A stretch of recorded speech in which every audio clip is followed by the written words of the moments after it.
Klubi i futbollit Shiroka vazhdon përgatitjet në fushën e stadiumit Rashid Rusi për sezonin e ri futbollistik. Shiroka si të drejtuar nga dyshja e trajnerëve, spanjolli Paulo Rios Freire dhe kolegu i tij Ardit Mani janë pjesë e grupit A verior, në të cilin luajnë plot 5 skuadra nga qarku i Shkodrës. Raportet janë shumë të mira, ato kanë një bashkëpunim shumë të mirë njëri me tjetrin. Them drejtën, trajneri është një trajner shumë profesionist, po bën jashtëzakonisht shumë mirë për na përgatit për fillimin e kampionatit. Them drejtën, skuadra ka pas shumë ndryshime, ne po punojmë shumë fort me stafin teknik, po përgatitemi çdo natë, stërvitjet i bëjmë te fusha lëkurave dhe është gjënia shumë e mirë.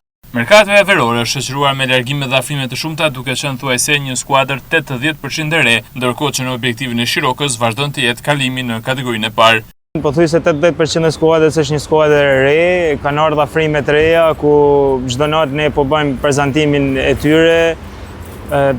Ekipi don kohën e vet për t'u përshtat, por e rëndësishme është që dëmtime nuk kena, po përgatitemi fort dhe shpresojmë ta fillojmë marr. Mëtej Drabeja flet edhe për ardhjet të reja, duke vlerësuar si lojtar cilësor. Tham drejtën, janë lojtar cilësor që janë afruar pranë ekipit. Normalisht duhen kohën e vet në përshtatjen me lojtarë që kanë qenë pjesë e ekipit, por mundohemi të bëjmë më të mirë. Normalisht Shiroka hin me objektivin për të kaluar një kategori më lart, është një ekip i mirë strukturuar, ka kushte pothuajse si ekipet e para të kategorisë parë, por mos them edhe si Superliga. Për kapitenin, një rol të rëndësishëm në ecurinë e skuadrës luan patjetër edhe presidenti Axhani, i cili vjen nga një familje sportive. Është shumë i përkushtuar, ai është çdo natë me ne në stërvitje, është më tepër jo si një president, por thjesht një dashamirës dhe pasionant me sportin. Na qëndron shumë afër dhe po bën maksimumin për këtë ekip.